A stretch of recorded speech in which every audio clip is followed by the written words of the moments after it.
देखिए, मध्य प्रदेश में जो नर्सिंग कॉलेज घोटाला हुआ उससे लाखों छात्र प्रभावित हो रहे हैं, लेकिन मध्य प्रदेश में जिस तरह से नर्सिंग घोटाला हुआ वो आप सबको पता है कि किस बड़े स्तर पर नर्सिंग घोटाला हुआ। ये व्यापम से भी बड़ा घोटाला है। और जिस तरह हमारे कांग्रेस के विधायकों ने विधानसभा में जिस तरह इस मुद्दे को उठाया, लेकिन सरकार पूरी तरह से जवाब देने से बचती रही। वहीं देखा जा रहा है जब छात्रों द्वारा सड़क पर प्रदर्शन किए जाते हैं तो उसमें भी सरकार की कोई जवाबदेही नहीं है, सरकार कोई जवाब नहीं दे रही छात्रों को भविष्य को लेकर।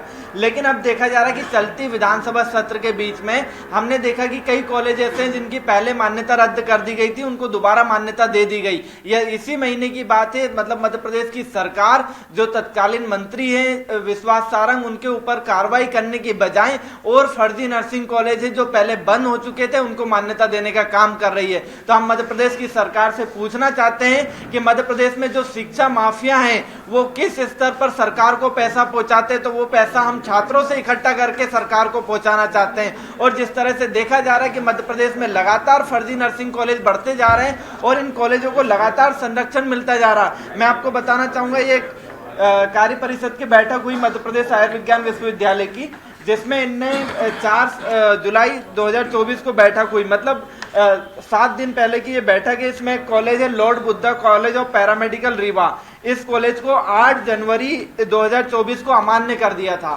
क्योंकि इसके पास प्रिंसिपल नहीं था, इसके पास फैकल्टी नहीं थी। लेकिन वहीं जो बैठक होती है 4 जुलाई 2024 को, उसमें इसको मान्य कर दिया जाता है क्योंकि इसने प्रिंसिपल भी रख लिया था और फैकल्टी भी रख ली थी। अब इसके पास 3 साल से ना फैकल्टी थी ना प्रिंसिपल था, उसके बावजूद ये बच्चों को क्या पढ़ा रहे थे, क्या सिखा रहे थे। अगर आप मुझे एक चीज बताइए कि 3 साल तक जिन बच्चों को कुछ नहीं पढ़ाया और 15 दिन में फैकल्टी रख के अगर मान्यता ले लेंगे ऐसे कॉलेज, तो फिर छात्रों का क्या होगा। वहीं मैं आपको बताऊंगा कि जो कॉलेज जिनकी पहले मान्यता रद्द की गई थी,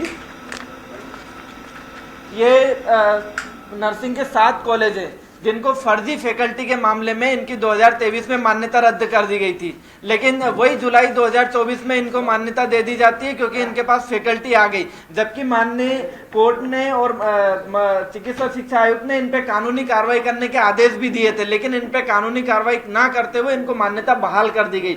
मतलब शासन किस स्तर पर नर्सिंग कॉलेजों में फर्जीवाड़ा कर रहा है ये आप देखिए। वहीं एक कॉलेज है रतलाम का Sardar Patel college of nursing, उसने 90 सीट के लिए आवेदन किया था, लेकिन उसको 60 सीट के लिए अनुमति प्रदान की गई क्योंकि नर्सिंग काउंसिल से भी उसको 60 सीट की अनुमति थी।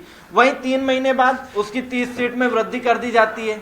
तो ऐसी क्या वजह है कि सरकार नर्सिंग शिक्षा माफियाओं के आगे झुक रही है और इन फर्जी नर्सिंग कॉलेजों को मान्यता देने का काम कर रही है। वहीं मैं आपको बताऊंगा कि जिस तरह से जो छात्रों के भविष्य के साथ खिलवाड़ किया जा रहा है, वहीं विश्वविद्यालय ने फरवरी और मार्च 2024 में एक कंपनी है मेम्बर्स माइंडोलॉजी कंपनी, जो परीक्षा संबंधित कार्य करती है, उसको 1 करोड़ रुपए का भुगतान किया।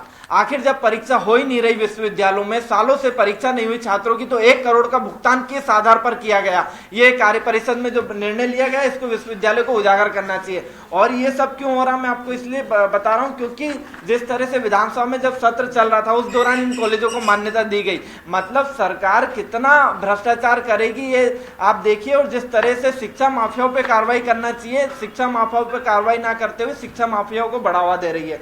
वहीं जिस तरह से देखा जा रहा है कि जो कॉलेजों की मान्यता नष्ट की थी उन पे कानूनी कार्रवाई करने के आदेश दिए थे, लेकिन आज तक कोई कानूनी कार्रवाई नहीं की गई और उनकी मान्यता लगातार बहाल की जा रही है। और ये सब क्यों हो रहा है कि नर्सिंग घोटाले के दौरान जो कुलपति और रजिस्ट्रार विश्वविद्यालय में थे वो आज भी यथावत उसी पद पर बने हुए हैं। तो जिस तरह से देखा जा रहा है कि सरकार नर्सिंग शिक्षा माफियाओं को बचाने का प्रयास कर रही है और फर्जी नर्सिंग कॉलेजों में जो सीबीआई जांच हुई थी उस आधार पर देखा जाए तो किस तरह से गड़बड़ी हुई है, सीबीआई के अधिकारियों ने किस तरह से गड़बड़ी की, वो आप सबके सामने है।